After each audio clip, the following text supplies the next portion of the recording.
Hello students, welcome to YouTube channel of the Patankur's tutorial. Lecture 1 में हमने 12th standard का rotational dynamics lesson चालू किया है। उसका फर्स्ट पार्ट हम डिस्कस कर रहे हैं, that is uniform circular motion. तो आइए नेक्स्ट पॉइंट समझते हैं। हमको ये समझने का है कि यूनिफॉर्म सर्कुलर मोशन कब प्रोड्यूस होगा। What are the requirements of the uniform circular motion? What is necessary and sufficient condition for circular motion? तो जब बॉडी का सर्कुलर मोशन होगा स्टूडेंट, जब किसी ऑब्जेक्ट का सर्कुलर मोशन हो रहा है तो this object has to change continuously direction of motion. Circular motion is a case of continuously change in direction। Her point पे उसका डायरेक्शन चेंज हो रहा है। तो इसका जो डायरेक्शन चेंज हो रहा है उसके लिए first thing you require what you call as an velocity, linear velocity. ये linear velocity must be tangential to the path of motion. मतलब जब सर्कुलर मोशन स्टार्ट होगा तो उसके लिए जो वेलोसिटी लगेगा वो टेंजेंशियल टू द सर्कल होगा। Suppose body is at point P, तो this velocity, linear velocity must be tangential to the path. अभी आपको पता है वेलोसिटी वेक्टर है, it has a magnitude and direction. यदि यूसीएम करने का है, यूसीएम इज रिक्वायर्ड, तो ये वेलोसिटी का खाली ओनली डायरेक्शन चेंज होना चाहिए। I mean to say this velocity always changes in direction but remains constant in magnitude। इसका magnitude fix रहेगा, there will not be a magnitude change। इसका मतलब पार्टिकल कम्स टू Q, यदि Q में आएगा तो V का मैग्नीट्यूड सेम रहेगा बट डायरेक्शन टेंजेंशियल होगा। This will become V like this velocity and this velocities are not same, they are same in magnitude but different in direction। There has to be a directional change of the linear velocity। अभी जब ये directional change हो रहा है, हमको पता है कि जब वेलोसिटी चेंज होता है तो एक फोर्स इज रिक्वायर्ड। फोर्स क्या क्या करता है स्टूडेंट? जब किसी ऑब्जेक्ट के ऊपर फोर्स लगता है तो it changes its direction, it produces its magnitude और it may changes both direction and magnitude। तो ये जो डायरेक्शन चेंज हो रहा है यहाँ पर, to produce change in direction what you require, a force is required. तो जो सेकंड कंडीशन है यूनिफॉर्म सर्कुलर मोशन का, to change the direction we require a force, we require a force. Let me write F1। ये force कैसे होना चाहिए? This force must be perpendicular to the velocity. ये जो फोर्स है perpendicular to velocity होना चाहिए। यहाँ पे मैंने लिखा है student, it must be perpendicular to the velocity. मतलब हर जगह फोर्स होगा। यहाँ पे यदि ये Q पॉइंट है तो देखिए फोर्स यहाँ पे इस प्रकार से होगा। Note that this F1 and F2 are not same. अभी फोर्स का क्या प्रॉपर्टी है? It is perpendicular to velocity है, फोर्स वेक्टर है तो उसका भी मैग्नीट्यूड एंड डायरेक्शन होगा। तो ये जो फोर्स है it remain same in magnitude but changes in direction. किधर डायरेक्शन होगा? इस फोर्स का डायरेक्शन स्टूडेंट सेंटर की तरफ होगा। इस फोर्स को बोलते हैं centripetal force. It is centre seeking directed towards the centre of circle. इस फोर्स की वजह से, जैसे हमने लास्ट लेक्चर में देखा, इस फोर्स की वजह से एक एक्सेलरेशन होगा, there will be an acceleration. इसको क्या बोलते हैं हम? Centripetal acceleration. रिकलेक्ट कीजिए, सेंट्रीपिटल एक्सेलरेशन का फॉर्मूला होगा student, a vector is minus omega square r vector. ये acceleration remain same in magnitude but changes in direction. तो किसी भी यूनिफॉर्म सर्कुलर मोशन के लिए क्या जरूरी है? एक तो उसके लिए वेलोसिटी चाहिए tangential to the path of motion। This velocity is tangential to the path of this circular motion, remains same in magnitude but changes in direction। At any instant its direction is tangential to the path of motion।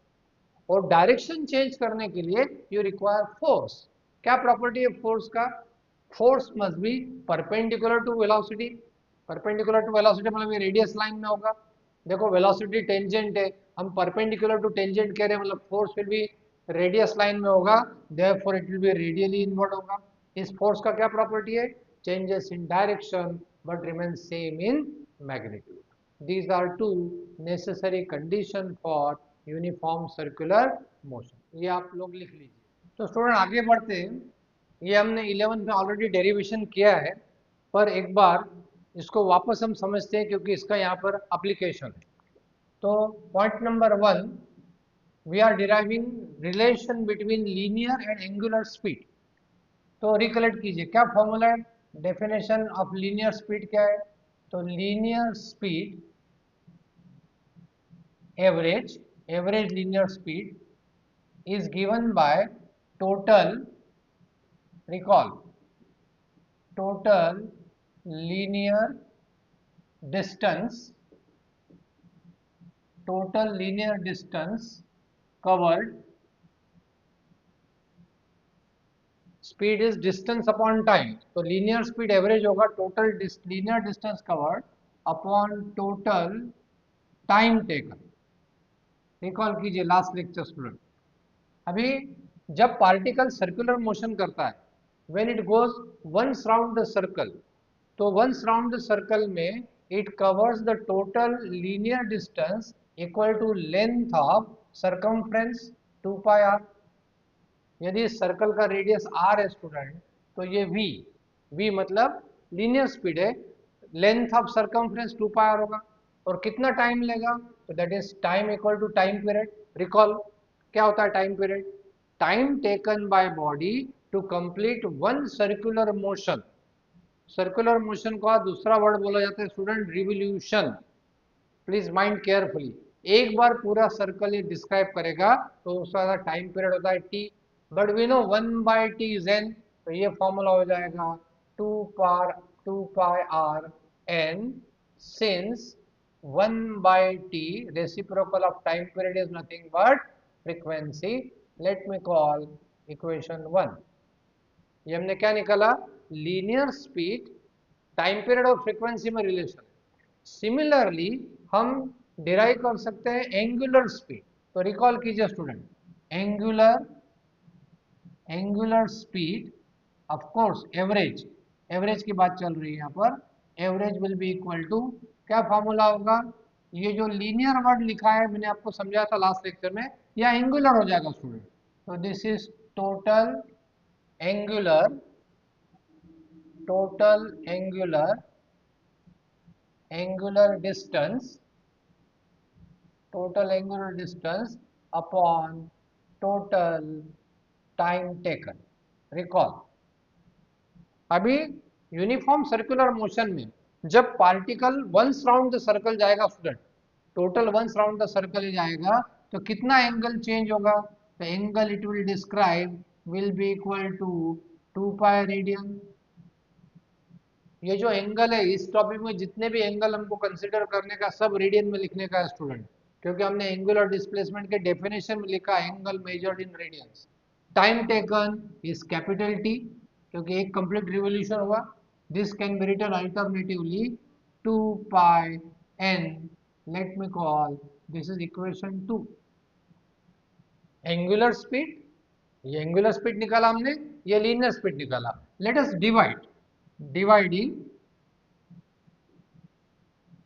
dividing equation 1 by equation 2। तो left hand side में हो जाएगा student v by omega, v upon omega. Right hand side में होगा this will be equal to, क्या होगा? ये equation लेता हूँ value, 2 pi are N will be divided by 2 pi n, this is equal to r। Therefore, we get the relation v equal to r omega, a very important relation between linear and angular speed of a particle performing uniform circular motion। ये हमने scalar form में लिखा है student, पर हमको पता है ये तीनों वेक्टर है। लेट अस रिकॉल इन वेक्टर फॉर्म, ये जरा समझते हैं। इन vector form in vector form v is the vector, क्या डायरेक्शन होगा v का, तो v का डायरेक्शन टेंजेंशियल टू सर्कल है। एक अलग से डायग्राम ड्रॉ करके आपको एक्सप्लेन कर देता हूँ। सपोज सर्कुलर मोशन हो रहा है एंटी क्लॉकवाइज डायरेक्शन में हो रहा है, it is into anticlockwise direction. तो v का क्या डायरेक्शन होगा स्टूडेंट, लीनियर वेलोसिटी का डायरेक्शन होगा टेंजेंशियल टू द मोशन, ये हो गया v वेक्टर। तो v वेक्टर, v और v वेक्टर में डिफरेंस है। v vector means linear velocity है, this is equal to r vector, let me write down r vector.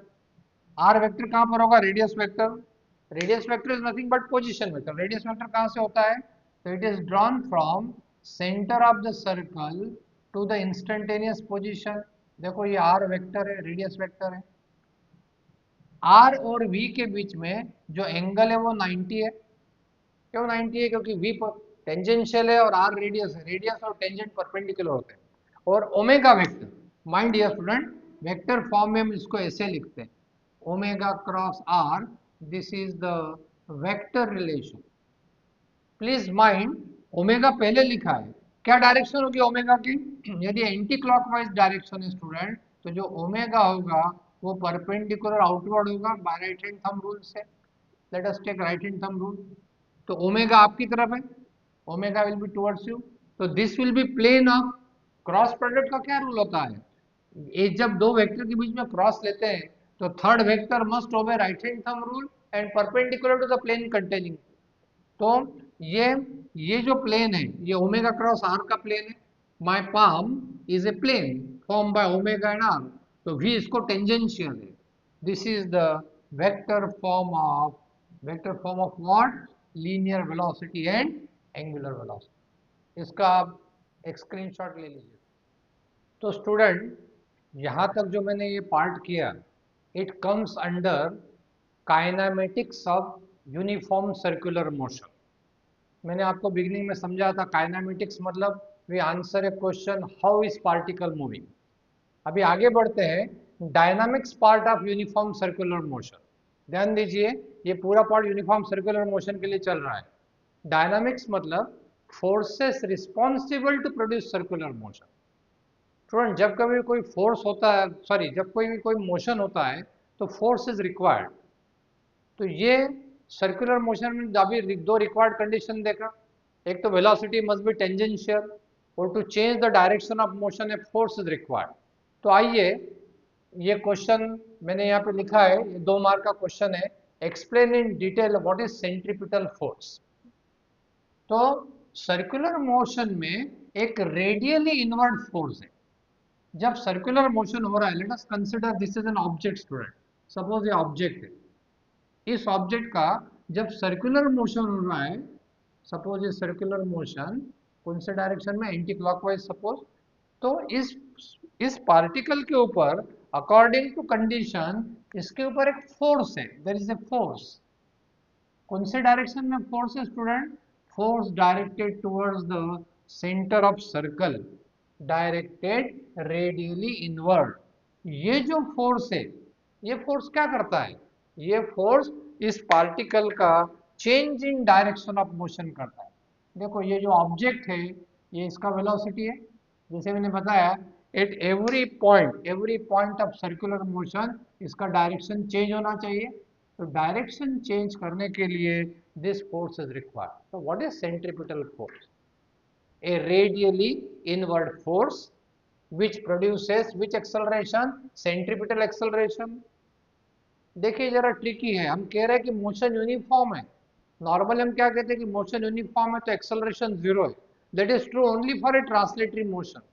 यहाँ पर वेलोसिटी की डायरेक्शन चेंज हो रही है, इस वेलोसिटी की डायरेक्शन चेंज होने की वजह से उसमें एक्सेलरेशन हो रहा है। इन अदर वर्ड, जहाँ पे जो फोर्स है, सेंट्रीपिटल फोर्स है, वो सेंट्रीपिटल एक्सेलरेशन प्रोड्यूस कर रहा है, तो this force is called as an centripetal force. तो क्या डेफिनेशन होगा student, a radial inward force which produces centripetal acceleration is called as an centripetal force. What will be the formula of this? What will be the formula? Derive करते, formula derive करते. What will be the formula? Formula for centripetal force. तो हमको Newton second law से पता है, Newton second law says F vector equal to ma vector, m is mass of the body और a is a linear acceleration. F notation मैंने use किया है centripetal force के लिए। अभी हमको a का फॉर्मूला पता है स्टूडेंट, a कितना होता है, लास्ट ईयर हमने पढ़ा कि m is given by minus omega square r vector centripetal acceleration. तो फोर्स कितना होगा, देयरफॉर फोर्स का फॉर्मूला होगा स्टूडेंट कि force F will be F vector equal to minus m omega square r vector. This is the formula for centripetal force. In vector form लिखा है student, ये vector form, this is in terms of vector. अभी देखिए यहाँ पे m omega square scalar है और यहाँ निगेटिव साइन है, मतलब f का डायरेक्शन अपोजिट ऑफ r है। तो रिकलेक्ट कीजिए, r किधर होता है, रेडियस वेक्टर किधर होता है, सेंटर टू सर्कमफ्रेंस की तरफ होता है। तो फोर्स का डायरेक्शन अपोजिट ऑफ r होगा। इसका मैग्नीट्यूड कितना होगा, what will be the magnitude, magnitude कितना होगा सेंट्रीपिटल फोर्स का। तो मैग्नीट्यूड याद रखने के लिए मैंने आपको ए का मैग्नीट्यूड दिया है स्टूडेंट। ए का मैग्नीट्यूड कितना होता है, मैग्नीट्यूड ऑफ ए का मैग्नीट्यूड होता है omega square r. Next form क्या है इसका, नेक्स्ट फॉर्म है स्टूडेंट ओमेगा वी, और तीसरा जो फॉर्म है इसका वी स्क्वायर बाय आर। ये तीन डिफरेंट फॉर्म है ऑफ द एक्सेलरेशन के। ऐसा इसके लिए since we know that v equal to r omega, ये a है, तो फोर्स कितना होगा, magnitude of the force, f vector का मैग्नीट्यूड हो गया f इंटू एम ए, मैं m से मल्टीप्लाई कर देता हूँ। तो this is the magnitude of centripetal acceleration. Direction क्या होगा, डायरेक्शन आपको भी पता है, फिर भी एक बार मैं लिख देता हूँ कि direction will be radially inward, radially inwards. Centre seeking है, सेंटर की तरफ है, इसके लिए इसको नाम दिया गया स्टूडेंट सेंट्रीपिटल। ये फोर्स नेसेसरी है, no circular motion can takes place without a centripetal force. Centripetal force की वजह से ही उसका चेंज ऑफ डायरेक्शन होता है। अभी आपको ये समझने का स्टूडेंट कि सेंट्रीपिटल फोर्स कोई नया फोर्स नहीं है। We are familiar with variety of real forces. We are familiar with the variety of real forces. जरा इसको ध्यान दीजिए student, real forces. What I mean by saying real forces? Force of interaction, जहां पर action और reaction होता है वो रियल फोर्सेस है। एक्शन रिएक्शन का मतलब it obeys Newton's third law, जैसे ग्रेविटेशनल फोर्स है, फ्रिक्शनल फोर्स है, विस्कोसिटी है, इलेक्ट्रोस्टैटिक फोर्स है, all of these are real forces. तो सेंट्रीपिटल फोर्स कुछ नया फोर्स नहीं है, हमने कोई नया फोर्स नहीं पढ़ा है। ये जो मैंने एग्जांपल दिए, any of this force can act as a centripetal force under suitable condition. जैसे यदि ये पेन यदि मैं हाथ में से छोड़ दूंगा स्टूडेंट, तो ये नीचे की ओर गिर जाएगा ग्रेविटी फोर्स की वजह से, सर्कुलर मोशन नहीं करेगा। पर ये पेन यदि सैटेलाइट जैसा रहेगा तो it perform a circular motion. तो कोई भी फोर्स जिसका मैग्नीट्यूड ये है और जिसका डायरेक्शन रेडियली इनवर्ड है, ये दो कंडीशन यदि सेटिस्फाई करता है तो ऐसे फोर्स को हम बोलते हैं स्टूडेंट सेंट्रीपिटल फोर्स। वो मैं कुछ एग्जांपल लेके आपको स्टूडेंट समझाता हूँ। तो स्टूडेंट जरा इस कंसेप्ट की तरफ ध्यान दीजिए। जैसे मैंने आपको बताया कि कोई भी real force can become a centripetal force. कब सेंट्रीपिटल फोर्स होगा, यदि वो ये मैग्नीट्यूड इक्वेशन सेटिस्फाई करेगा और ये direction. Let us take first example. For example motion of earth और a satellite round the sun. To some extent, we consider this as a case of circular motion. Orbit exactly circle नहीं होता है, पर consider a circular motion. अभी देखो क्या होता है कि sun is attracting the earth, तो अर्थ के ऊपर क्या है, अर्थ के ऊपर ग्रेविटेशनल फोर्स है, ग्रेविटेशनल फोर्स है, इट इज अट्रैक्टिंग। और same time the earth is also attracting sun by same force, equal action and reaction हो रहा है देखो दोनों में। तो ये पेयर फॉर्म हुआ। एक्शन अर्थ के ऊपर है तो रिएक्शन सन के ऊपर है, कॉन्वर्सली टू है।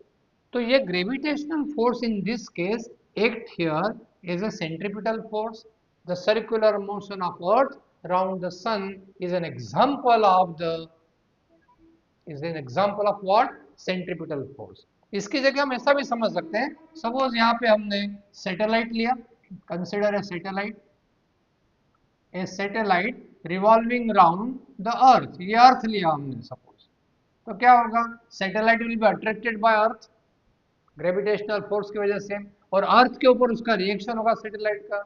तो in in the this circular motion gravitational force act as a centripetal force. दूसरा एग्जांपल लीजिए student, for example motion of electron, consider an electron, आपको पता है electron is a negatively charge, consider an electron revolving into a circular orbit around the nucleus of an atom, nucleus positive charge है, तो क्या होगा? ये electron will be attracted by nucleus, तो देखो एक्शन हुआ, कहां पर एक्शन हुआ? Action is considered on the electron, electron is attracted, कौन सा फोर्स है? इलेक्ट्रोस्टैटिक फोर्स है। At the same time nucleus के ऊपर रिएक्शन हुआ स्टूडेंट, F2, तो देखो पेयर फॉर्म हो गया, action reaction obeys Newton's third law. तो यहाँ पर electrostatic force is an example of the centripetal force. Consider a mechanical force, मैं आपको एक सिंपल एग्जांपल देता हूं, कंसिडर दिस एग्जांपल। देखो मैंने क्या किया, एक चॉक पीस एक स्ट्रिंग में टाई किया। If I to perform circular motion it is matter of common knowledge, you have to pull the string towards the centre of circle. तो इस केस में क्या हो रहा है? इस केस में जो स्ट्रिंग में जो टेंशन है, टेंशन को हम बोलते हैं mechanical force, it is acting as a centripetal force.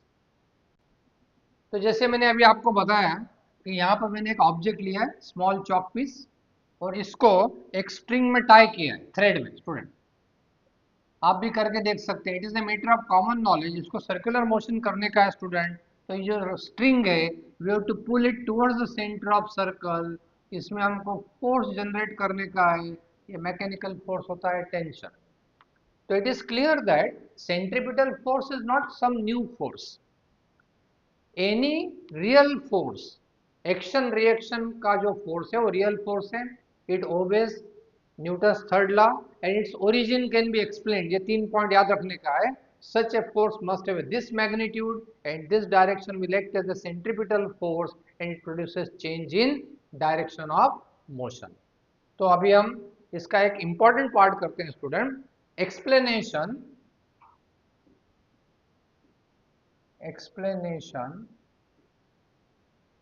Of UCM. Student आपको पता है कि हर मोशन को न्यूटन्स ने क्या किया, हर मोशन को हमको एक्सप्लेन करना जरूरी है।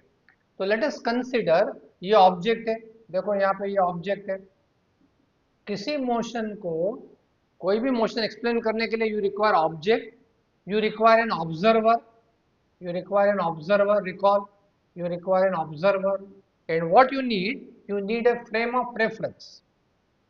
So consider that an observer is at rest at center of circle, ऐसा assume कीजिए स्टूडेंट, हमारा एम क्या है? To explain uniform circular motion with respect to an observer which is at rest. ऐसे फ्रेम को हम बोलते हैं student inertial frame. Such a frame is called as a inertial frame of reference। तो ये ऑब्जर्वर यदि इस ऑब्जेक्ट को देखेगा तो क्या कहेगा? What will be his observation कि this object is moving in circular path, इसका डायरेक्शन चेंज हो रहा है। तो कैसे एक्सप्लेन करेंगे? This observer will say that this object is performing circular motion because there is a centripetal force is acting. Using centripetal force, we can explain the motion of an object with respect to a observer which is at rest, and such a frame is called as an inertial frame। मेरा ये कहने का मतलब है student कि circular motion जब हो रहा है UCM, that can be explained with the help of a centripetal force with respect to an observer which is at rest and is called as an inertial frame of reference। आइए student UCM के next question की तरफ बढ़ते हैं। Explain in details what is centrifugal force. मैंने ये देखा है कि स्टूडेंट को इस बारे में काफ़ी कन्फ्यूजन होता है। तो पहले हम ये समझते हैं कि centrifugal force why it is required, necessity, और ये कैसे आता है। तो जस्ट मैंने अभी आपको एक एग्जांपल दिया यूनिफॉर्म सर्कुलर मोशन का। Late us consider an object which is performing uniform circular motion, और ये जो ऑब्जर्वर है it is at rest at the centre. तो इसका जो फ्रेम है स्टूडेंट, वो फ्रेम इनर्शियल फ्रेम है। तो how we can explain UCM of an object with respect to an inertial frame or a stationary observer? ये observer क्या कहेगा या कैसे एक्सप्लेन करेगा कि observe a force acting on the object which is directed radially inward, which has this magnitude, and therefore direction of the motion is changing, and therefore particle is performing uniform circular motion. अभी इस situation को student थोड़ा हम modify करते हैं। Late us consider the same object, consider the object, this object is performing circular motion UCM into anticlockwise direction. तो इसका velocity किधर होगा? Let us recall, tangential velocity यहाँ पे होगा, ये हो गया ऑब्जेक्ट स्टूडेंट। अभी एज्यूम कीजिए कि जैसे ऑब्जेक्ट सर्कुलर मोशन कर रहा है उसी प्रकार ये जो ऑब्जर्वर है स्टूडेंट, ये जो ऑब्जर्वर है, let me draw it just for sake of, ये जो ऑब्जर्वर है, ये ऑब्जर्वर भी इसके साथ में सर्कुलर मोशन कर रहा है। मतलब इसके साथ का जो फ्रेम है, let us consider this is a frame, ये फ्रेम है, फ्रेम ऑफ रेफरेंस। दोनों सर्कुलर मोशन कर रहे हैं, ऑब्जेक्ट एंड ऑब्जर्वर। ये कोई हाइपोथेटिकल सिचुएशन नहीं है student. You know astronaut goes into satellite, तो satellite is performing circular motion round the earth, और उसके अंदर का जो एस्ट्रोनॉट है वही ऑब्जर्वर है, it is also performing uniform circular motion. तो अभी क्या हो गया कि ये जो ऑब्जर्वर है, ये ऑब्जर्वर है, ये जो ऑब्जर्वर है, इस केस में जो ऑब्जर्वर है स्टूडेंट, ऑब्जर्वर है, it is accelerated, it is accelerated. अब क्यों एक्सेलरेटेड है? क्यों एक्सेलरेटेड है स्टूडेंट? क्योंकि ये भी सर्कुलर मोशन कर रहा है, जैसे ऑब्जेक्ट सर्कुलर मोशन कर रहा है यूसीएम, ऑब्जर्वर भी सर्कुलर मोशन कर रहा है। तो क्या होगा अभी, ये जो फ्रेम है, इस फ्रेम को हम बोलते हैं student non inertial frame. It is called as a non inertial frame, non inertial frame. Any frame which is getting accelerated is called as a non inertial. तो देखो अभी क्या प्रॉब्लम है, यदि ये ऑब्जर्वर क्या कह रहा है, object is moving in circular motion inertial frame में, नॉन इनर्शियल फ्रेम में ये ऑब्जेक्ट और observer will be at rest with respect to each other. इसका ये मतलब हुआ कि जब ये ऑब्जेक्ट और ऑब्जर्वर दोनों मूव कर रहे हैं तो ये ऑब्जर्वर क्या कहेगा कि it is at rest. But कैसे एक्सप्लेन करेंगे अभी इसको? इस ऑब्जेक्ट के ऊपर ऑलरेडी एक सेंट्रीपिटल फोर्स है, जिसको मैंने नोटेशन में लिखा है F vector student. Centripetal force तो होगा ना, ये फोर्स यहाँ पर भी होगा, नहीं तो कौन सर्कुलर मोशन प्रोड्यूस करेगा? How the direction will change. तो अभी देखो क्या है, यहाँ पर फोर्स लग रहा है पर ऑब्जेक्ट रेस्ट में है, तो ये कैसे हो सकता है? तो सर्कुलर मोशन एक्सप्लेन करने के लिए with respect to non inertial frame, मतलब with respect to revolving observer, what we do, we postulate a force, we postulate a force. मैं इमेजिन वर्ड यूज नहीं करता हूँ स्टूडेंट, क्योंकि ये इमेजनरी नहीं है। इमेजनरी वर्ड का यूजुअली मतलब होता है कि नॉन एग्जिस्टेंट हो। Let us postulate a force which is equal in magnitude but opposite in direction, which is acting on this object. पहले खाली आप इतना समझिए, फिर बाद में मैं डिटेल में आपको एक्सप्लेन करता हूँ। सपोज एक फोर्स है जो कि इस ऑब्जेक्ट के ऊपर लग रहा है, जिसका magnitude equal in magnitude and opposite in direction है, ऐसे फोर्स को हम बोलते हैं स्टूडेंट सेंट्रीफ्यूगल फोर्स। तो ये डेफिनेशन है, a force in uniform circular motion which is equal in magnitude but opposite in direction to the centripetal force is called as a centrifugal force. तो क्या फॉर्मूला होगा स्टूडेंट सेंट्रीफ्यूगल फोर्स का? F dash vector, ये notation है, F dash vector will be equal to minus times of F vector, equal और opposite हो गया, vector form में लिखा। पर एफ का फॉर्मूला हमारे पास में ऑलरेडी है स्टूडेंट। एफ का फॉर्मूला क्या है हमारे पास में? कि minus m omega square r vector recollect कीजिए, और ये माइनस साइन, ये माइनस और माइनस ये प्लस होगा, तो सेंट्रीफ्यूगल फोर्स का क्या इक्वेशन होगा स्टूडेंट? सेंट्रीफ्यूगल फोर्स का ये इक्वेशन होगा, F dash is m omega square r vector. यहाँ पे प्लस हो गया स्टूडेंट। मैग्नीट्यूड कितना होगा इसका? तो मैग्नीट्यूड सेम रहेगा, ये तो लिखा ही है, मैग्नीट्यूड सेम है। पर डायरेक्शन क्या होगा? तो direction will be radially outwards, opposite of the centre होगा। सेंट्रीपिटल फोर्स सेंटर की तरफ है, सेंट्रीफ्यूगल फोर्स बाहर की तरफ है। अभी इस फोर्स से क्या हो गया? What advantage we got?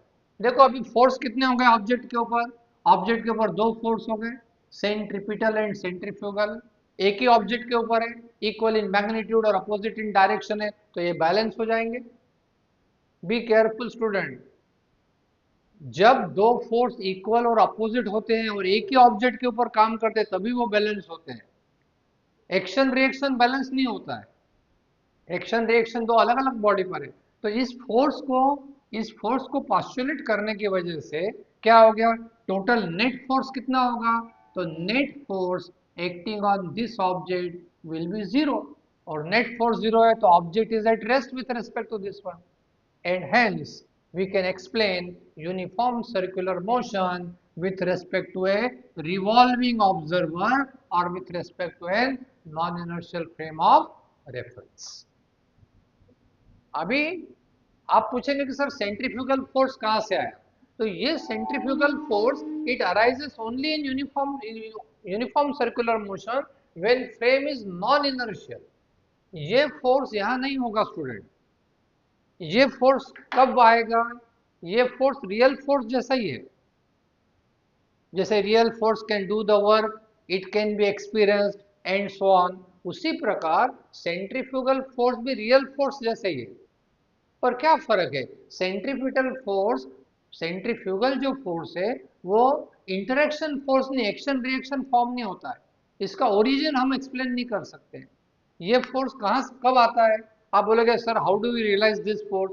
यदि किसी स्टूडेंट को ये फोर्स रियलाइज करने का है तो उस स्टूडेंट या उस ऑब्जर्वर को कौन से फ्रेम में जाना पड़ेगा? Non inertial frame of reference.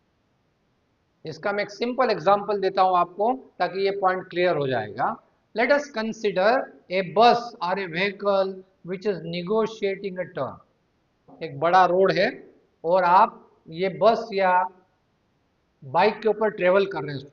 तो when this negotiate a curve, जब बस इसको निगोशिएट करता है कर्व, तो we are feel that we are thrown outside, बाहर की तरफ आपको झुक जाते हैं आप लोग। तो ये फोर्स जो है it is nothing but centrifugal force. जब नेक्स्ट टाइम आप किसी बस में या बाइक पर ट्रेवल करें तो बराबर ऑब्जर्व कीजिएगा, ये फोर्स खाली इतने पार्ट के लिए है।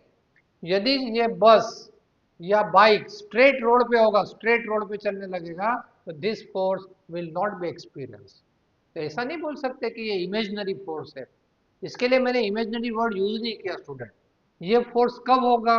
ये फोर्स तभी रियलाइज होगा, तभी काम करेगा जबकि कोई ऑब्जर्वर नॉन इनर्शियल फ्रेम में होगा।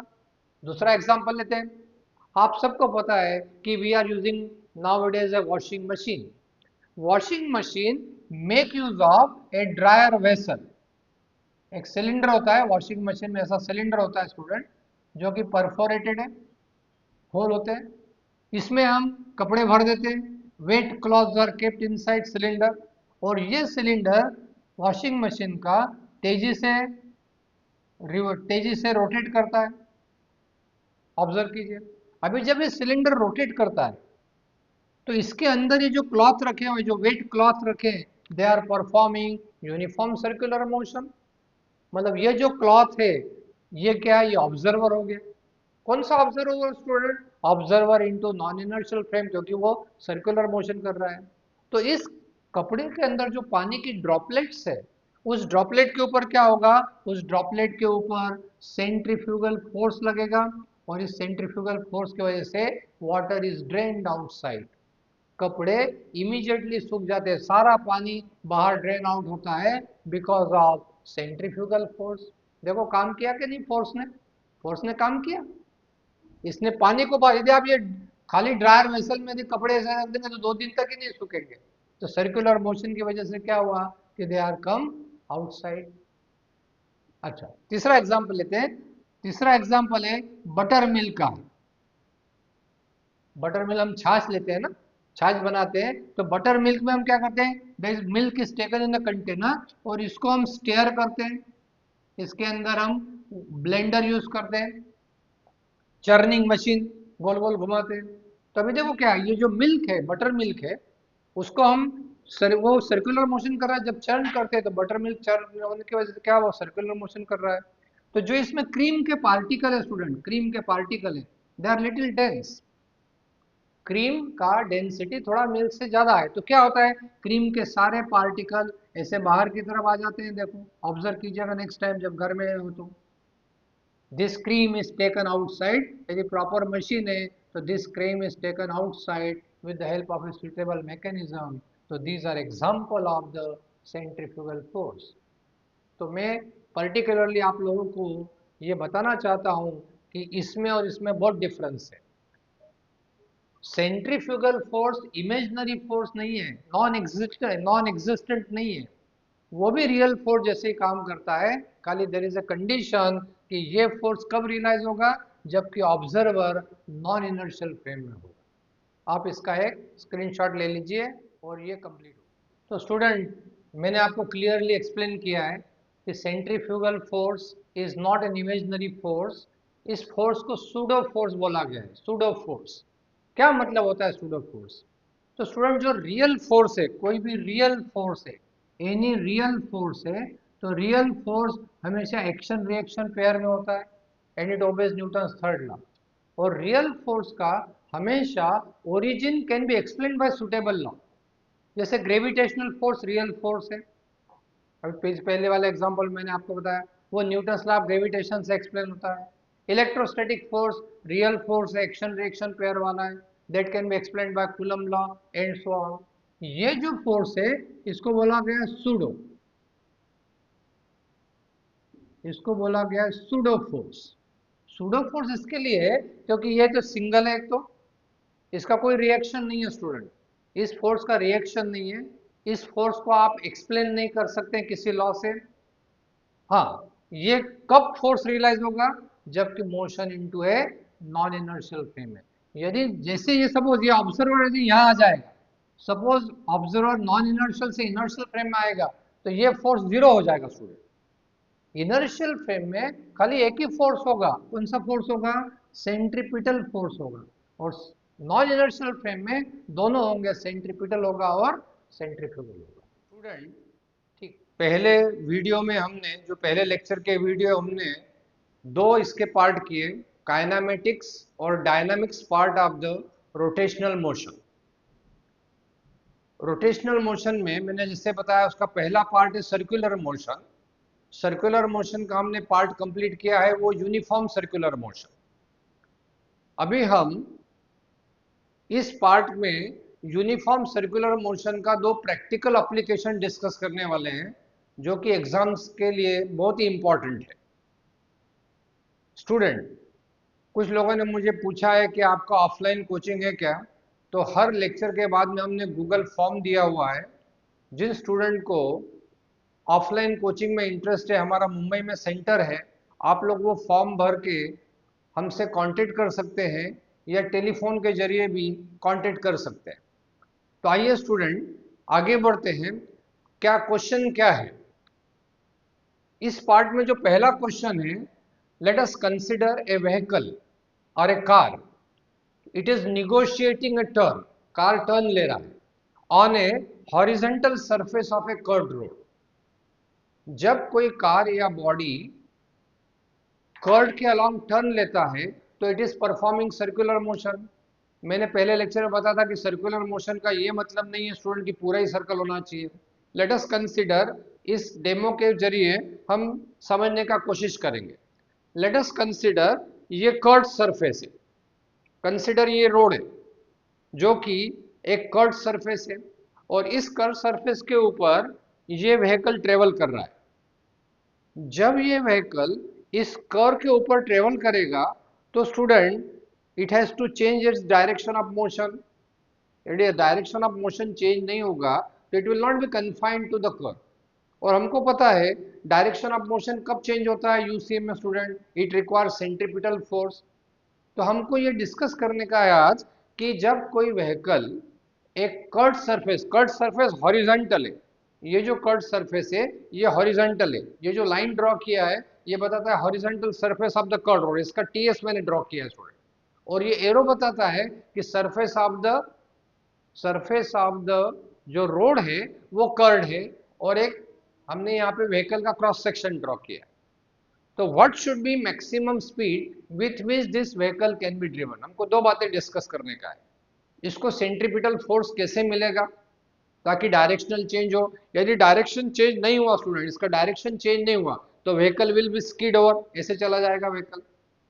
और किस मैक्सिमम स्पीड से हम व्हीकल को उस रोड के ऊपर चला सकते हैं। तो इसको डिस्कस करने के लिए स्टूडेंट आइए हम तीन इंपॉर्टेंट पॉइंट डिस्कस करते हैं।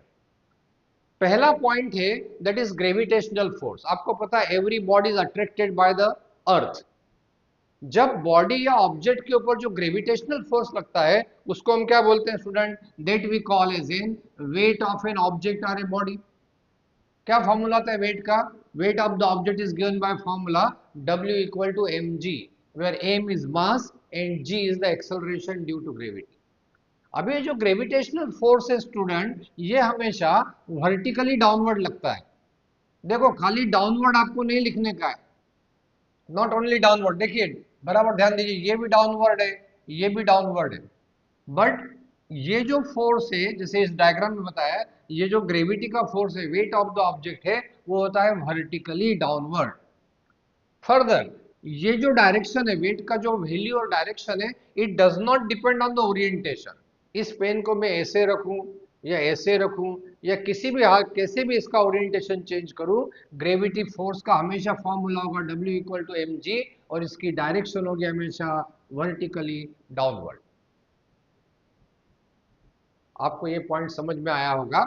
अभी क्या होता है कि जब किसी ऑब्जेक्ट को हम सपोर्ट पर रखते हैं, जैसे ये ऑब्जेक्ट है और ये सपोर्ट है, for example A notebook is kept on A table top, तो नोटबुक ऑब्जेक्ट हो गया और ये टेबल टॉप सपोर्ट है। तो क्या होता है स्टूडेंट, ये जो ग्रेविटेशनल फोर्स है, ग्रेविटेशनल फोर्स जैसे मैंने पहले पॉइंट में बताया, ग्रेविटेशनल फोर्स होगा वर्टिकली डाउनवर्ड। किसके ऊपर काम कर रहा है, it is acting on the body, on the object. तो इस ग्रेविटेशनल फोर्स की वजह से what happens, it produces action on the support.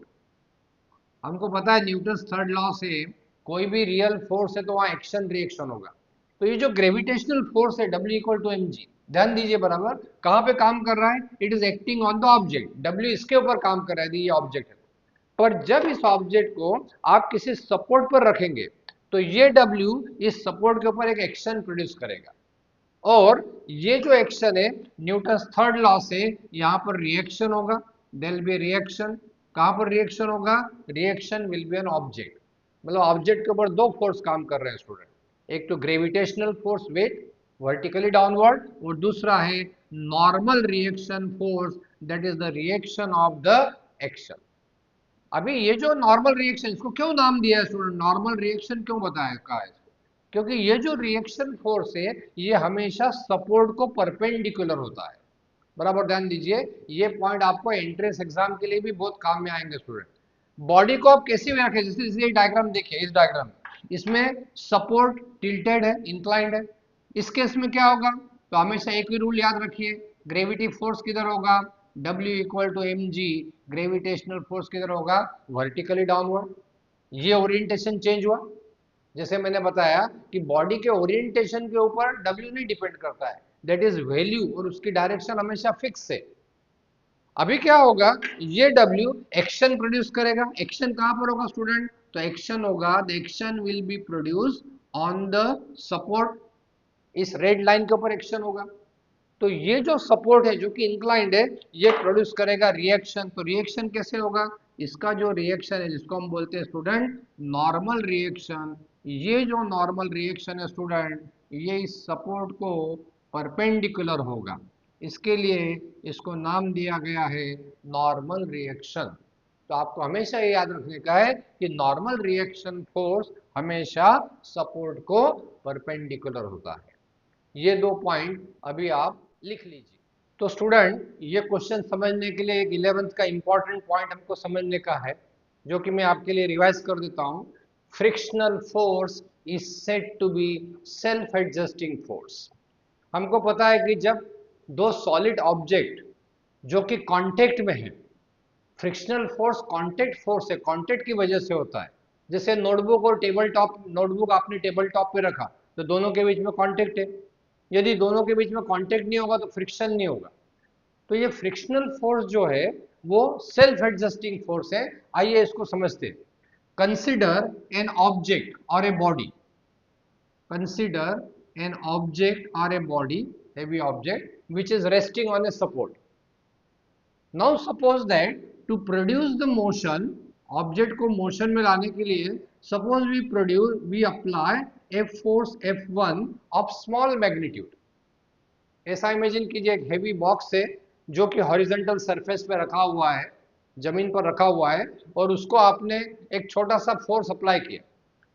तो जैसे ही वहां पर मोशन का टेंडेंसी होगा तो we know that immediately a frictional force comes into play. कहां पर फ्रिक्शन काम करता है?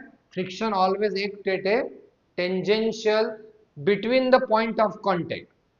दोनों के बीच में जब कांटेक्ट हो रहा है वहां पर वो टेंजेंशियली काम करता है। इसको नोटेशन स्मॉल एफ से बताते हैं स्टूडेंट। जैसे ये फोर्स लगेगा तो यहाँ पे फ्रिक्शनल फोर्स होगा। अभी आपको पता है यदि कोई हैवी बॉक्स है तो बॉक्स विल नॉट मूव।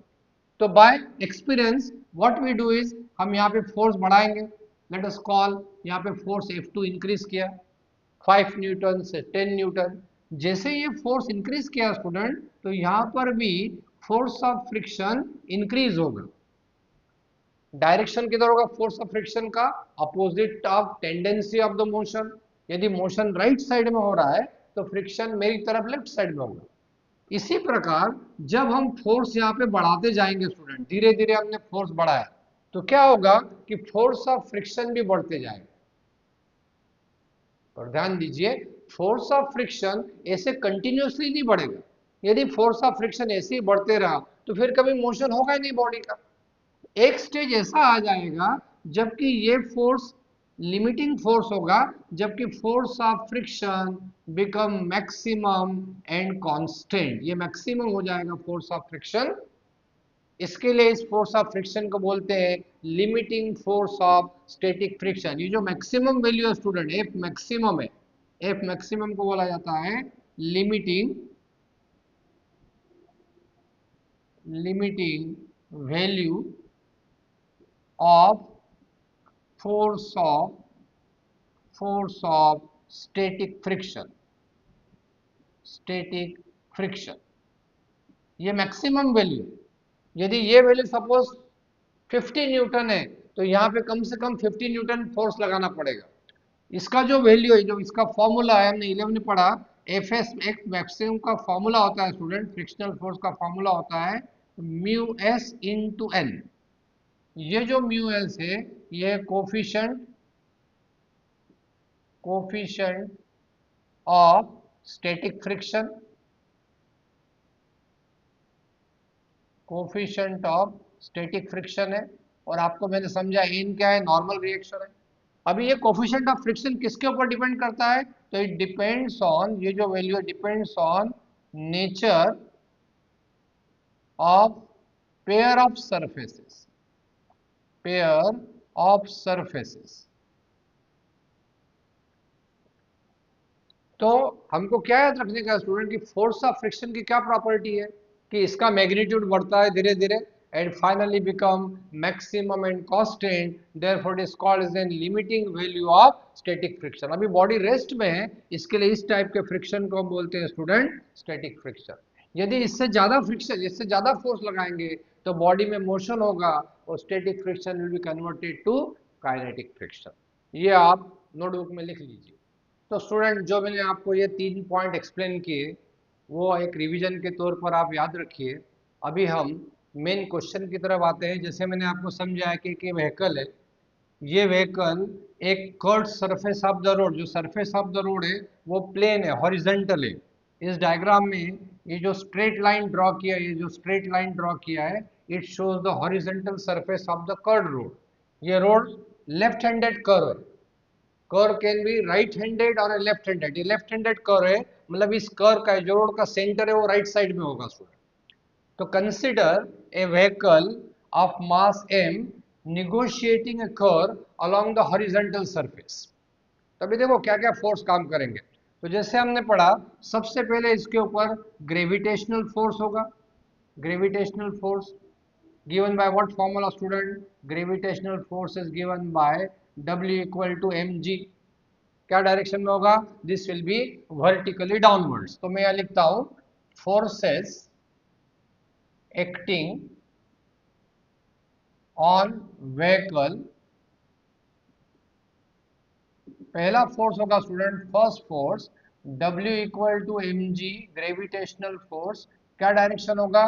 तो एक्टिंग वर्टिकली डाउनवर्ड्स। खाली डाउनवर्ड नहीं लिखने का student, it is vertically, it is vertically downwards. इस W की वजह से एक्शन रिएक्शन पेयर होगा। तो जैसे मैंने आपको समझाया, इस व्हीकल के ऊपर नॉर्मल रिएक्शन होगा। चूंकि यहाँ पे सरफेस हॉरिजॉन्टल है स्टूडेंट, इसके लिए जो नॉर्मल रिएक्शन है वो परपेंडिकुलर टू सरफेस होगा, ये नॉर्मल रिएक्शन होगा। आई मीन टू से ये जो एंगल है सरफेस और एन के बीच का जो एंगल है वो नॉर्मल रिएक्शन होगा। तो सेकंड फोर्स कौन सा होगा? Second force N is the magnitude, magnitude of normal reaction, normal reaction. इस केस में किधर होगा नॉर्मल रिएक्शन स्टूडेंट? तो इस केस में ये होगा vertically upwards, it will be vertically upwards इस केस में स्टूडेंट। अब एन की क्या प्रॉपर्टी है? Perpendicular to surface. अभी क्या होगा स्टूडेंट? ये दोनों फोर्स बैलेंस होंगे as there is no motion. तो अभी आप देख रहे हैं ये जो मैंने डायग्राम ड्रॉ किया है, ये इनर्शियल फ्रेम में डायग्राम है स्टूडेंट, मतलब ऑब्जर्वर इज एट रेस्ट। अभी क्या होगा, यदि ये vehicle has to take a turn, तो इसके ऊपर सेंट्रीपिटल फोर्स होना चाहिए। तो बराबर ध्यान दीजिए, इसको सेंट्रीपिटल फोर्स कैसे मिलेगा? जब ये व्हीकल टर्न लेगा, when it is taking a turn, तो नॉन इनर्शियल फ्रेम में यदि बात करें तो इसके ऊपर सेंट्रीफ्यूगल फोर्स होगा। रिकलेक्ट कीजिए, यदि आपने नहीं देखा है तो आपको लेक्चर नंबर 1 देखना पड़ेगा इसके लिए। सेंट्रीफ्यूगल फोर्स रेडियली आउटवर्ड होगा। देखो कर्व कैसा है, रोड कैसा है, लेफ्ट हैंडेड कर्व है, इसका मतलब इसका सेंटर राइट की तरफ है। तो यदि हम non inertial frame of reference से बात करेंगे तो इसमें सेंट्रीफ्यूगल फोर्स रेडियली आउटवर्ड होगा। इसकी वजह से क्या होगा? Centrifugal force will try to drive the vehicle radially outward, radius के बाहर की तरफ जाने का कोशिश करेगा। But there is a contact, किसके बीच में कांटेक्ट है? द रोड और सरफेस के बीच में जो कांटेक्ट है, टायर, रोड का सरफेस और टायर के बीच में जो कांटेक्ट है, वहां पर क्या होगा? फोर्स ऑफ फ्रिक्शन होगा। रिकॉल अभी आपको समझाए, force of friction always tends to oppose the relative motion. Motion कहां पर हो रहा है? बराबर ध्यान दीजिए, मैं सर्कुलर मोशन की बात नहीं कर रहा हूं student. Motion caused due to centrifugal force, वो किधर होगा? रेडियली आउटवर्ड होगा। तो ये मोशन प्रिवेंट करने का कोशिश करेगा फ्रिक्शन। तो फ्रिक्शन किधर डायरेक्टेड होगा? Friction will be directed towards the centre of the circle. तो इस डायग्राम में हम ये सेंट्रीफ्यूगल फोर्स ड्रॉ नहीं करते क्योंकि ये डायग्राम मैंने इनर्शियल फ्रेम में ड्रॉ किया है। यदि ऑब्जर्वर कार में है तो उसके लिए सेंट्रीफ्यूगल फोर्स होगा। तो अभी देखिए ये फोर्स किधर है? तीसरा जो फोर्स है एफ एस, एफ एस ये क्या है? Magnitude, magnitude of static, static force of friction है, फोर्स ऑफ फ्रिक्शन है। तीन फोर्स काम कर रहे हैं। इसका डायरेक्शन किधर है? It is directed, directed towards, it is directed towards the center of curve, center of curve road. जब ये व्हीकल ट्रेवल कर रहा है स्टूडेंट, तो ध्यान दीजिए ये सेंटर ऑफ ग्रेविटी है, centre of gravity of this vehicle is performing circular motion, ऐसा सर्कुलर मोशन हो रहा है। सर्कुलर मोशन किसका हो रहा है? तो सर्कुलर मोशन हो रहा है centre of gravity of this vehicle. तो देखिए अभी एफएस किधर है, the frictional force is directed towards the center of the curve, and any real force which is directed towards the center is known as an centripetal force. इसका मतलब हम ये कह रहे हैं स्टूडेंट कि सेंट्रीफ्यूगल फोर्स की वजह से मोशन रेडियली आउटवर्ड है। ध्यान दीजिए, ये सेंट्रीफ्यूगल फोर्स क्या करेगा, कार को या जो व्हीकल है it will try to drive radially outward. तो जो फ्रिक्शन होगा वो सेंट्रीफ्यूगल फोर्स के अपोजिट होगा। कहां पर होगा? Between tyres of the vehicle and surface of the road, मतलब ये सेंटर की तरफ होगा। तो ये फोर्स एक्ट करता है एज ए सेंट्रीपिटल फोर्स। तो in this case F S is acting as a centripetal force. क्या फॉर्मूला है सेंट्रीपिटल फोर्स का student? Centripetal force is given by M V square by R, where what is V? तो v is the speed, v is the speed of vehicle।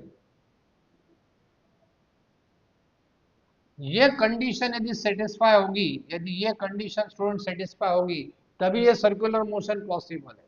नहीं तो क्या होगा, car will be driven out tangentially, क्योंकि उसकी direction change नहीं होगी।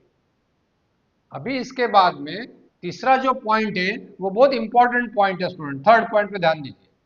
जब ये कार ट्रेवल कर रहा है तो v स्पीड है, r कांस्टेंट है। इसमें इस पर्टिकुलर इक्वेशन में m एंड r दोनों कांस्टेंट है। यदि कोई भी रोड रहेगा, रोड एक बार बना दिया, कंस्ट्रक्ट कर दिया, तो उसका रेडियस नहीं चेंज होगा। और for a given vehicle mass constant है स्टूडेंट। तो क्या होगा, जब v इंक्रीज करेंगे, सपोज हमने v इंक्रीज किया, v इंक्रीज करेंगे तो देखिए v का स्क्वायर है, जैसे ही v इंक्रीज किया तो v का स्क्वायर और ज्यादा इंक्रीज होगा। अभी v इंक्रीज करेंगे तो क्या होगा, सेंट्रीपिटल फोर्स इंक्रीज होगा। सेंट्रीपिटल फोर्स इंक्रीज होगा तो से ये जो फ्रिक्शनल फोर्स है वो भी इंक्रीज होगा। No problem. हमने देखा कि यदि फ्रिक्शनल फोर्स की क्या प्रॉपर्टी है स्टूडेंट, कि वो इंक्रीज हो सकता है। मतलब जैसे जैसे v बढ़ेगा, से 5 kilometre per our, 7 kilometre per our, जैसे जैसे ये v बढ़ेगा वैसे वैसे जो फ्रिक्शन डेवलप हो रहा है यहाँ पर वो बढ़ेगा। फाइनली क्या होगा, फाइनली क्या होगा, तो फाइनली फाइनली एफ जो एस है, एफ एस ये मैक्सिमम हो जाएगा, क्योंकि उसकी प्रॉपर्टी सेल्फ एडजस्टेड स्टूडेंट। जैसे मैंने आपको बताया फ्रिक्शनल फोर्स बढ़ेगा 5 न्यूटन 10 न्यूटन, पर इनडेफिनेटली नहीं बढ़ेगा। एक स्टेज में एफ एस मैक्सिमम होगा। कितना मैक्सिमम हो जाएगा? That is given by formula mu S into N, recall from 11। जैसे ये मैक्सिमम होगा तो ये स्पीड मैक्सिमम होगी। Let me call v0, v0 be the maximum safe speed, maximum safe speed. तो क्या हो जाएगा अभी यहाँ पर, F S maximum is equal to centripetal force, मतलब होगा student this will become M V zero square upon R, equation number 2। बराबर ध्यान दीजिए student, there is a lot of difference in writing equation 1 और इक्वेशन 2। ये entrance के लिए बहुत इंपॉर्टेंट है student. Equation 1 give any speed, any speed with which vehicle can travel, but equation 2 gives only one particular speed, that is maximum। यदि हम v किसी v को v0 से आगे बढ़ा देंगे, then we cannot say कि frictional force act as an centripetal force, क्योंकि फ्रिक्शन का लिमिट ऑलरेडी कंप्लीट हो चुका है। इसके लिए ये मैक्सिमम अलाउड स्पीड है v0 हमने लिखा है। तो यहां से हम फॉर्मूला डिराइव कर सकते हैं स्टूडेंट। कैसे होगा, एफ एस मैक्सिमम पता है वो कितना है, एफ एस मैक्सिमम है mu S into N equal to M V zero square upon R. और देखिए डायग्राम n इक्वल टू कितना है, also n equal to diagram में w इक्वल टू mg है, तो यहाँ पे मैं सब्सटीट्यूट कर देता हूँ इसका वैल्यू, तो ये कितना हो जाएगा mu S into M G equal to, this will be equal to M V zero square upon R, ये m और m कैंसल है, देयरफॉर v0 का हमको फॉर्मूला मिल जाएगा, क्रॉस मल्टीप्लाई करेंगे स्टूडेंट यहाँ पर, तो क्या मिलेगा यहाँ पर कि v0 square is mu S R G, square है, तो v0 will be equal to square root of mu S into R G, this is the maximum allowed speed, इसको बोलते हैं speed limit, speed limit of a vehicle with which it can be driven safely if we depend on the force of friction. आपको इस equation और इस equation में difference समझना बहुत जरूरी है, ये एनी स्पीड है और ये एक पर्टिकुलर ऑप्टिमम स्पीड है, कभी कभी ये v0 को समटाइम्स लिखा जाता है vs, आपकी टेक्स्ट बुक में ऐसे लिखा है v0 और vs speed limit, it is given by under root of mu R G, this is the formula, ये डेरिवेशन है, ये बोर्ड एग्जाम में नॉर्मली 2 मार्क के लिए पूछा जाता है स्टूडेंट, ये डायग्राम और ये आपको एक्सप्लेनेशन लिखने का है। नाउ अभी कुछ इम्पोर्टेंट बात करते हैं जो कि आपको एंट्रेंस एग्जाम के लिए इम्पोर्टेंट है स्टूडेंट, यदि आप ये स्पीड लिमिट देखेंगे तो पहला पॉइंट है कि v0 speed limit, speed limit, ये जो स्पीड लिमिट है, स्पीड लिमिट v0, इसका पहला पॉइंट मैं यहां लिखता हूं, first point independent, independent of mass, ये m के ऊपर डिपेंड नहीं है, देखो स्टूडेंट, मतलब वो स्मॉल व्हीकल है या बड़ा ट्रक है या कुछ भी है तो इट्स इंडिपेंडेंट ऑफ एम है, किसके ऊपर डिपेंड करता है, तो it depends on v0 depends on, it depends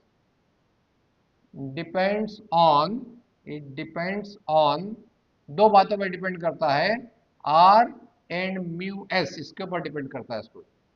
are, अभी आपको पता है कि सिटी में रोड का जो है हालत कैसा है, रोड का रेडियस बहुत ही स्मॉल होता है, आर यूजुअली स्मॉल, और कोफिशिएंट ऑफ फ्रिक्शन जो रोड के लिए है वो अप्रोक्सीमेटली 0.3 के बराबर होता है नॉर्मली रोड के ऊपर, तो इसके लिए ये v0 का जो वैल्यू है, जब न्यूमेरिकल एग्जांपल करेंगे तब हमको बताऊंगा मैं आपको, v0 का वैल्यू बहुत ही स्मॉल होता है, रफली something like 20 kilometre per our, मतलब स्पीड लिमिट बहुत स्मॉल होता है, और स्पीड लिमिट किसके ऊपर डिपेंड करता है, म्यू एस, और कोफिशिएंट ऑफ फ्रिक्शन किसके ऊपर डिपेंड करता है, nature of the surface, rainy season है या कोई मडी ग्राउंड है, उस केस में म्यू एस का वैल्यू बहुत स्मॉल हो जाता है और देयरफॉर v0 का वैल्यू वेरी स्मॉल है। इसका मतलब यदि आपको व्हीकल सेफली ड्राइव करने का है along the horizontal surface of the curved road, road curved है और हॉरिजॉन्टल है स्टूडेंट, तो आपको बहुत ही स्लोली उसको ड्राइव करना पड़ेगा,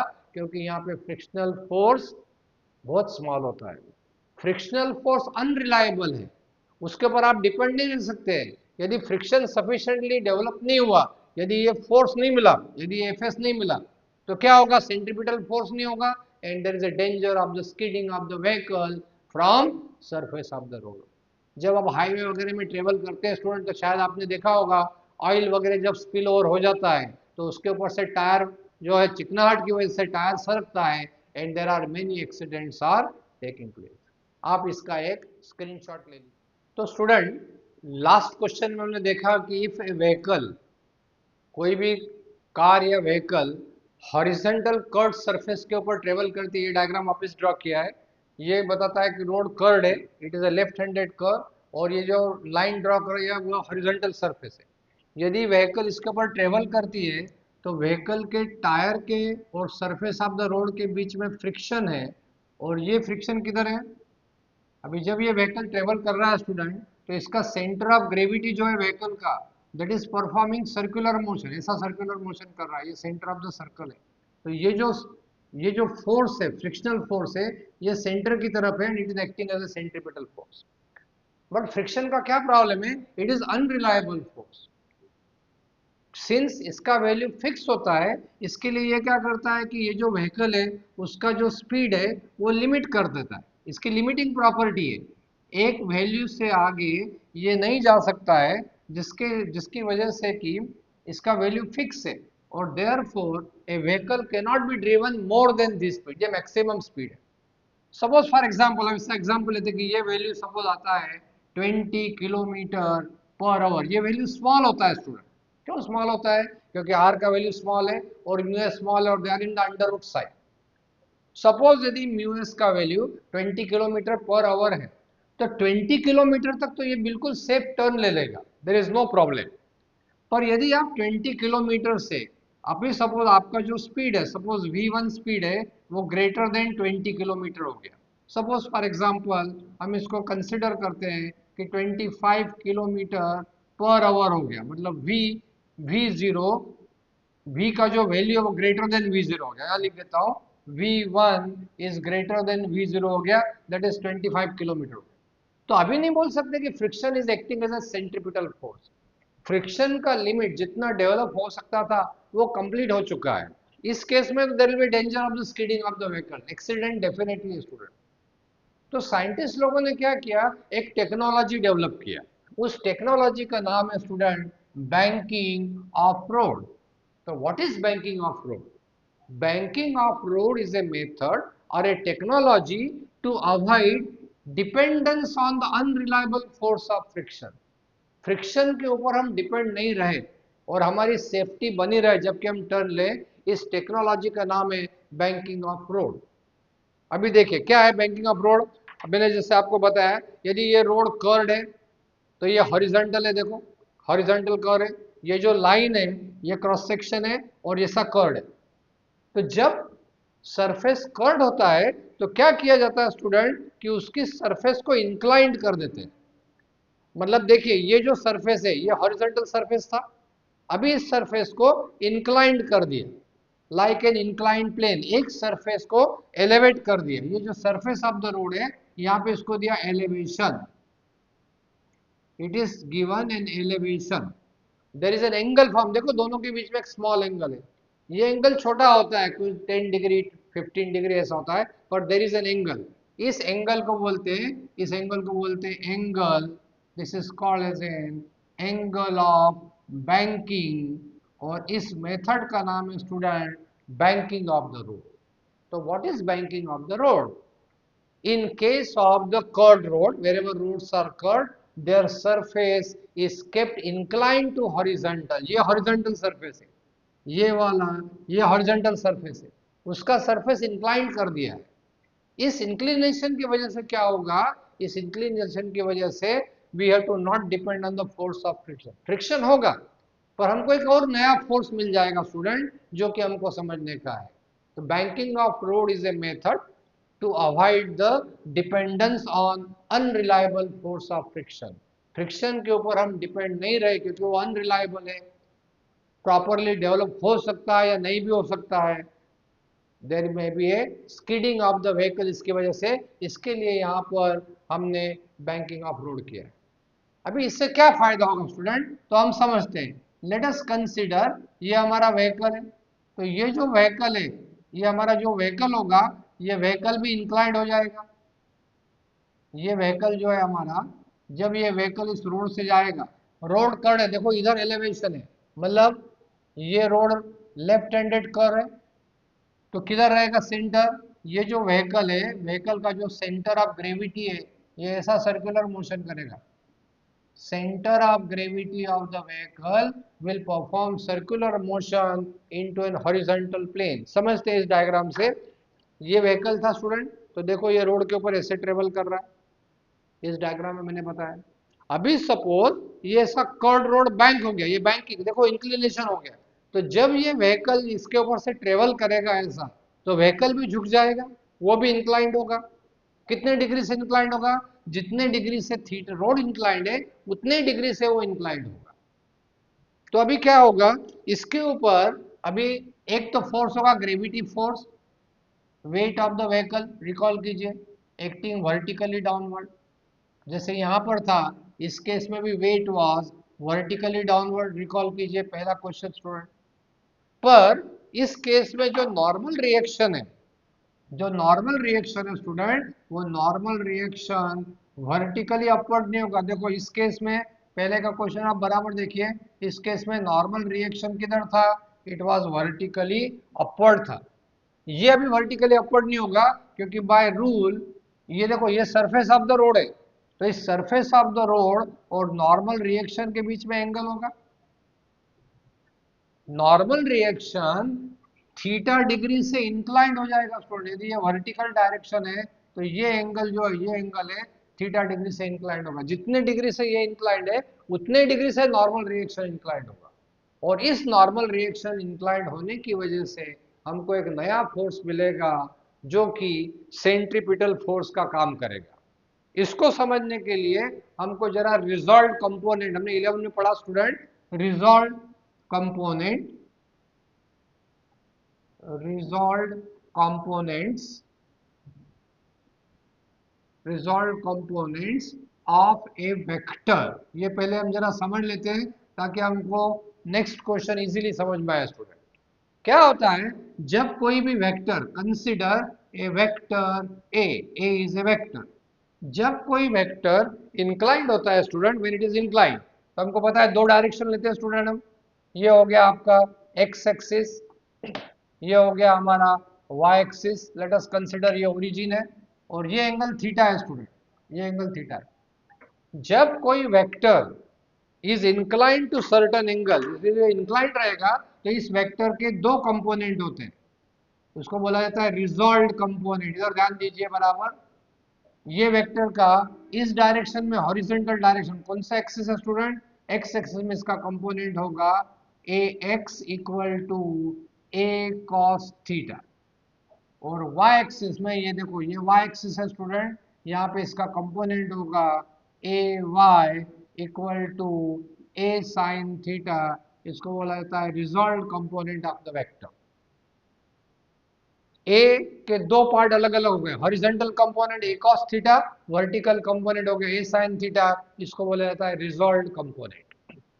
जब कभी भी आप रिजॉल्व कंपोनेंट ड्रॉ करो स्टूडेंट तो हमेशा ये रेक्टेंगल पूरा ड्रॉ करने का है, और जो वेक्टर है उसको हमको अलोंग द डायगोनल लेने का है। अभी कैसे याद रखेंगे इसको, स्टूडेंट बोलते हैं सर कैसे याद रखने का, तो ये जो एंगल मेजर किया, ये जो एंगल देखो थीटा एंगल है, थीटा एंगल मेजर किया, ये कौन सा है, रेफरेंस लाइन है, और ये टर्मिनेटिंग आर्म है। हर एंगल का एक तो उसका रेफरेंस आर्म होता है, दूसरा टर्मिनेटिंग आर्म होता है। तो जो एंगल का रेफरेंस आर्म है, जहां से एंगल आपने मेजर किया है, उस डायरेक्शन में उसका कंपोनेंट होता है कोसाइन, और परपेंडिकुलर डायरेक्शन में उसका कंपोनेंट होता है साइन। और इसको अच्छी तरीके से समझने के लिए हम एक और एग्जांपल लेते हैं स्टूडेंट। फॉर एग्जांपल जैसे इस डायग्राम में ये एन नॉर्मल रिएक्शन है, ये एन नॉर्मल रिएक्शन है, ध्यान दीजिए एन नॉर्मल रिएक्शन, ये नॉर्मल रिएक्शन है और ये एंगल थीटा है, सपोज थीटा अल्फा कुछ भी ले, सपोज ये एंगल थीटा है। अभी नॉर्मल रिएक्शन, ये जो नॉर्मल रिएक्शन है स्टूडेंट वो वेक्टर है क्योंकि वो फोर्स है। अभी इसको रिजॉल्व करने का तो कैसे करेंगे, जब कोई भी फोर्स रिजॉल्व करने का स्टूडेंट तो हमेशा पहले आप एक रेक्टेंगल ड्रॉ कीजिए, एक रेक्टेंगल ड्रॉ कीजिए यहाँ पर, यहाँ तक ऐसा एक रेक्टेंगल ड्रॉ कीजिए। जिस वेक्टर को आपको रिजॉल्व करने का है student, that must be along the diagonal. अभी देखो एंगल किधर से मेजर किया है, एंगल ऐसा मेजर किया है, इसका मतलब अभी y एक्सिस क्या है, रेफरेंस आर्म है, और x एक्सिस क्या है, परपेंडिकुलर, ये टर्मिनेटिंग आर्म है एंगल का। तो इसका रिजॉल्व कंपोनेंट y में क्या होगा, रिजॉल्व कंपोनेंट y में होगा स्टूडेंट n cos थीटा, और यहाँ पे इसका कंपोनेंट हो जाएगा n sin थीटा। हमेशा रिजॉल्व करते समय किसी भी डायग्राम में, बहुत जगह ये डायग्राम आने वाला है, हमेशा कभी भी आप वेक्टर रिजॉल्व करोगे तो इस तरह से उनके डायग्राम प्रॉपरली डायग्राम ड्रा करने का है, क्योंकि डायग्राम का हर क्वेश्चन में अलग से मार्क होता है स्टूडेंट। इतना आप ये डायग्राम जरा आप कॉपी कर लीजिए। तो स्टूडेंट ये जरा आप डिटेल में सब कुछ देखिए। यदि आपको ये लेक्चर सीरीज पसंद आया है तो लाइक कीजिए और शेयर कीजिए।